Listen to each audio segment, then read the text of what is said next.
We have plans for you, Peter Parker. You wanted to be the hero. Need a hand? Now you gotta pay the price. We have the power now. We can change the world. Then let's go catch a spider. I was really excited to get back to it because we had a foundation that was really solid, and the journey of Peter was incredibly...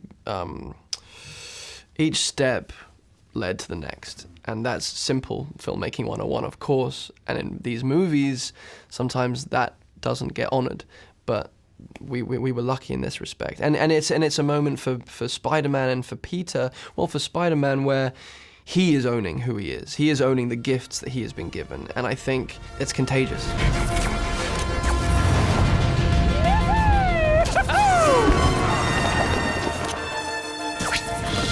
The first time we meet Spider-Man, he's flying through the air. It was really about embracing that feeling of being Spider-Man, that liberating thing that we all love in some very basic, intuitive, primal way. The wish fulfillment of it, that feeling of the wind in your face and flying and swinging in like absolute total freedom and joy in taking to your webs and flying through the city, and being funny and witty and messing around with people that are bullies. Go Sparkle! There's just that sort of basic spirit that was what we tried to embrace right out of the gate. My 5-year-old daughter, who is a fanatic when it comes to Spider-Man, she's actually having a Spider-Man birthday with the jumper where she's jumping. And I tell her, I say, hey, Daddy's gonna be in Spider-Man. For what? What could you do in Spider-Man? And I tell her I'm playing the villain, and the rest is history.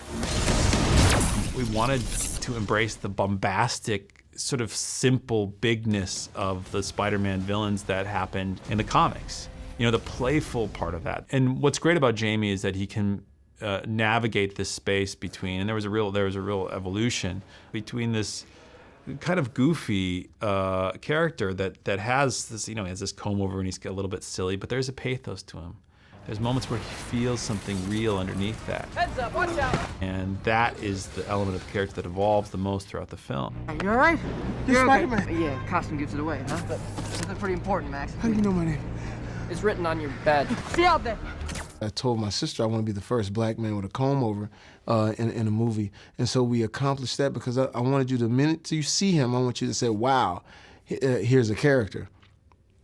And so you always want the butterfly effect, meaning like the caterpillar is Max, who's this, nerd, pushed to the back of the room type person who meets Spider-Man and becomes a fanatic. But then he butterflies into Electro. So as an actor, that's what you always want, to be able to flex two different muscles in one film. You guys, this is my buddy Max. I told you about Max. No one shoots at Max. You and me, okay? It's just you and me talking. Whoa, stay right there, stay right there. Just be careful, the grate, because of the electricity. I just wanted everyone to see me. This preparation for this started when I was a kid, when I was a 3-year-old in my first Spider-Man costume, really, climbing door frames and injuring myself. And it is that childish imagination that you do need in order to fill that very big green screen behind you, or that very big Times Square sequence. But I think the work is kind of done for you when you put on the suit, because as soon as you put on the suit and you see people's response to you, even hardened American film crew members that are kind of, the Teamsters or whatever in New York, kind of can't suppress a smile when they see the red and blue and the big eyes, and it makes you giggle, and it wakes up that 3-year-old part of yourself. I've done a fair amount of green screen work in movies that were not of the kind of Spider-Man, everything is digitally painted in scale. So I've looked at ping pong balls with an X taped to them and imagined a person to be there before.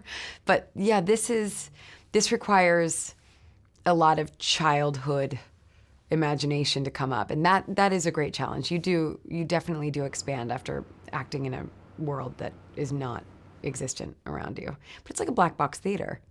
Just imagining your environment isn't actually that tricky. It's when you're imagining a blue electric man that it gets a little bit more challenging.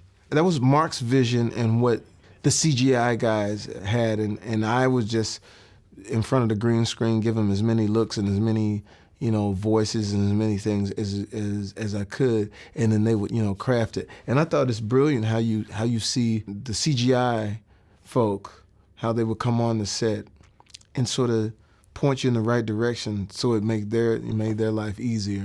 So it's a great matrimony of technology and thespianism. It's been 10 years. What have you been up to? I do some web design. Sometimes the world they create is so hyper real that it just allows you to believe what's happening is happening in a really easy way, And it's beyond anything I could imagine. Like, I have an office in the movie then.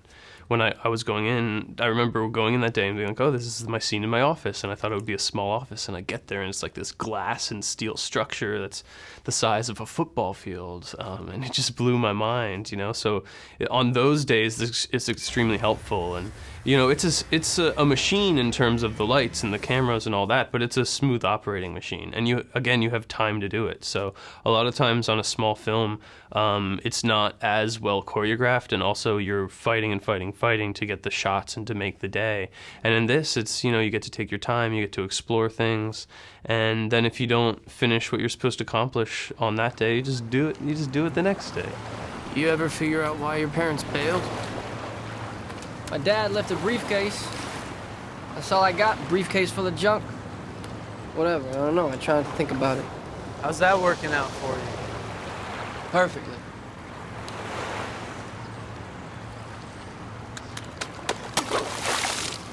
Nice arm. Just all in the wrist, buddy. Having worked with Andrew and Emma, there were just certain strengths in their characters and with them as actors that I wanted to focus on. I mean, Andrew, he has this trickster spirit that he's embraced, and I thought I could exploit that a little bit more this time around. Action! Now!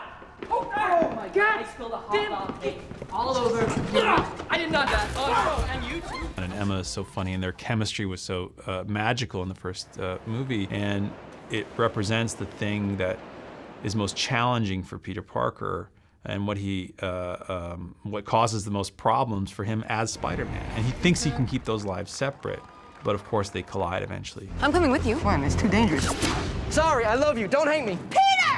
That's the biggest draw for Marc to the movie. I mean, beyond all of the amazing action hoopla that comes with a movie like Spider-Man, I think Marc really cares about the love story and really cares about the personal relationships of Peter. So if you don't care about what's happening to Peter, if you don't care about him as a character pretty deeply, then none of the action is going to matter.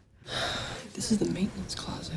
This is the most cliched hiding place you could have chosen. This is the stupidest hiding place. Take us to the Bahamas of hiding places. Listen. You just kissed me. What? How'd you like it? I felt a little bit rushed. The director is so chill. He almost makes you forget you're making a Spider-Man movie. You feel like you're making a movie with friends. But then all of a sudden you look up and you're doing a scene with Spider-Man. So it's just like it was so cool and it was so fun, and I'm so happy that I got the opportunity. It's a playground that dabbles in the surreal, and it's such an interesting thing to mess around with and dream about and walk through, and that's really satisfying. And then there's also you're getting to work with people of extraordinary talent and at a level which is I never thought I'd get to. I mean, you show up to work and there's Sally Field and Jamie Foxx, and you're like, what's going on? How did this happen?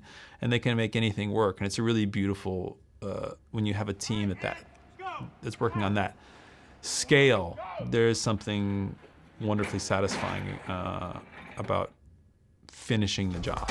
Nice outfit. You're having every version of a filmmaking experience within one movie. You have 6 months, and one day you're shooting one of those love scenes that are, just a small scene that could be in a movie of any budget, and the next day you're swinging from wires on a green screen. So you're having kind of the entire catalog of filmmaking experience. I don't think there's anything you don't get to do on a Spider-Man movie.